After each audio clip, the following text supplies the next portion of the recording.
This has always been the strangest thing, that this last floor, the elevator didn't come to the last floor. Is it like your elevator didn't go all the way to the top? Yeah. Hello. Hi, how are you? Thank you. Good to see you. Nice to be with you. How are you? We're looking for Ron. We're here. Yo. Hi, guys. Hey. Probably took you around the corner there. You thought I was going to be late, didn't you? All right, how are you, Ron? Good to see you again. Yeah, you guys want a drink of water or something here before we start? Would you like a glass of water? No, I'm fine. Okay. How long is this going to last? Well, That's about 5 or 10 minutes. yeah, about 10 minutes or so. Okay, that's great. I could do more if you guys have time to do it. But Well, we're on a tight you know, schedule. we are on a tight schedule. I'm Ron Breeding, FM 89 News. Former Arkansas Governor and U.S. Senator Dale Bumpers is out with a new book. It's a memoir entitled The Best Lawyer in a One-Lawyer Town.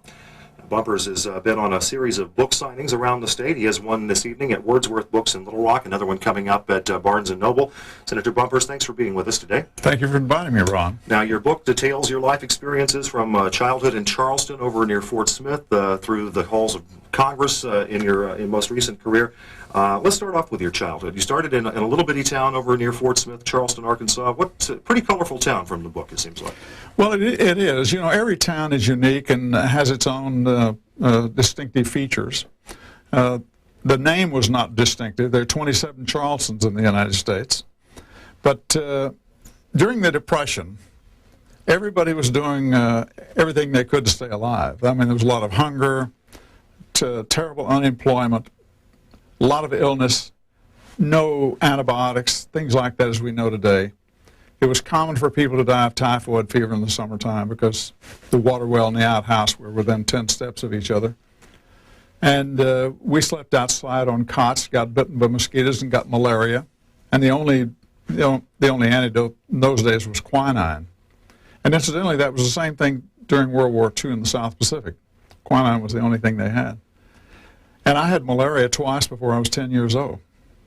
So it was a very difficult life, and it was difficult to make ends meet, and a lot of people didn't make ends meet.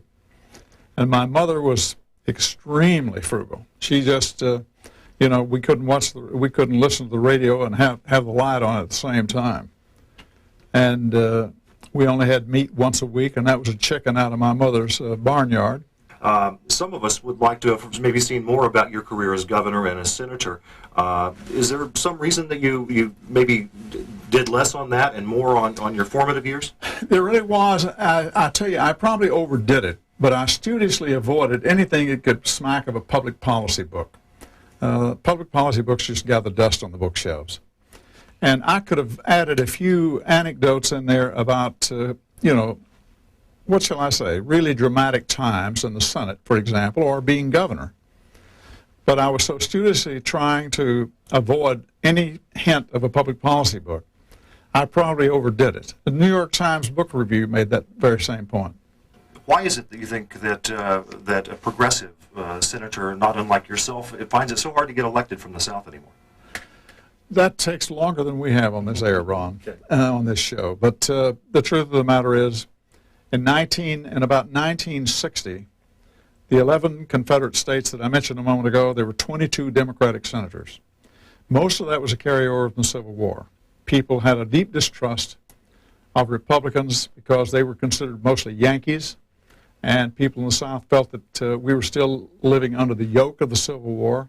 Roosevelt seemed to be the first president ever to recognize that we had rights too and that we were American citizens and to be treated the same as all other American citizens.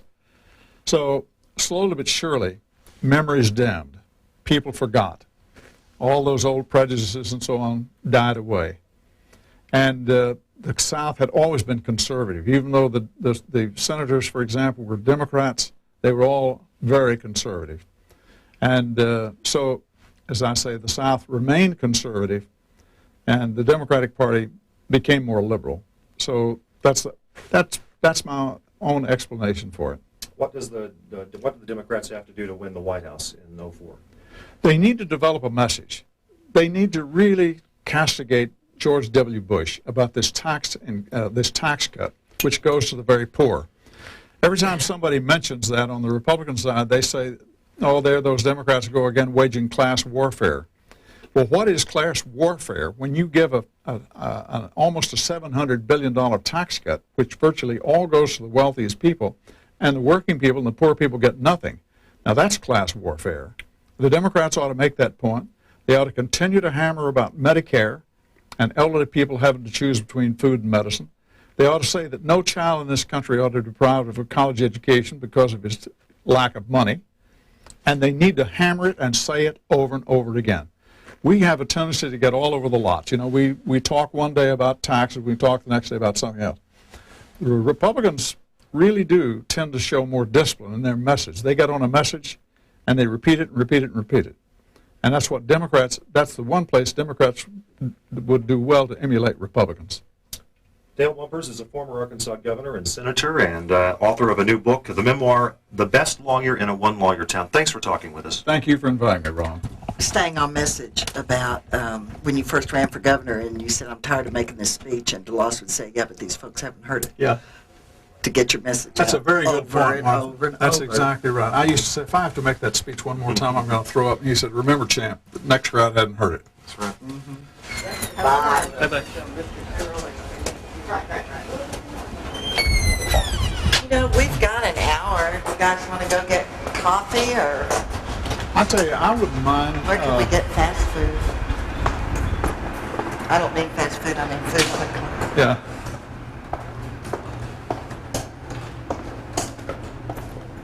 See, this is where bars. Richard, I think I'll go back to the apartment and make a few phone calls. I guess we can meet you at the Capitol. That'd be fine. Richard, they hang all the governor's portraits, you know, in the conference room and around. And I don't think it's in the conference room They anymore. moved them all out. Yeah. That could be big. My portrait is just terrible. We've been thinking about stealing it and everything years. else. I always get such a funny feeling when I come up here because I worked for Dale when he was governor, Oh. and so I used to park right there every morning, right where that big van and is. now that pretender, that Republican pretender parks there. Get him out. Coming next Sunday. It's the same thing. More about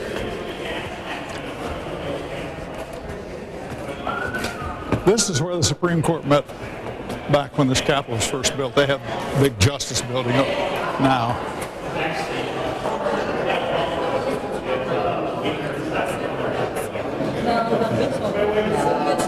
What do you want the people of Arkansas to know about Riddick Book? Well, I hope they find it rather enlightening. I hope people in your generation and older will also find that politics can be a really laudable profession. And it's a place where you can do as much good for your fellow man as any other place. Maybe it's the best place to do for your fellow man. And so I'm hoping that people like you will be challenged as I was. I started out with 1% name recognition. If I could be elected governor starting from there, you can too. Yes, sir. Anything else? No, that's about it. But it's a very readable book, and I think people will thoroughly enjoy it. How are you? Hey, How are you? Good to see you. good to see you again. Good for you. I hope sales are good. Sir, do I know you? I think so. Do I know you? What are you doing here? See, getting your book. I'm telling you something. That boy of yours, Hey, he did good, didn't he? he took after his mother. That's all. Yeah, I can know. say. I know. He did a good job, but they did. And y'all, Sam's oh, good you to see too. Hey, you too. God bless you. Thank I you, love buddy. you. You've always been one of my favorite people. You're kind to say I'm that. just telling the truth. Tell it like it is. Same here, Tim. Okay, Paul. So good to see you Appreciate again. you. You too.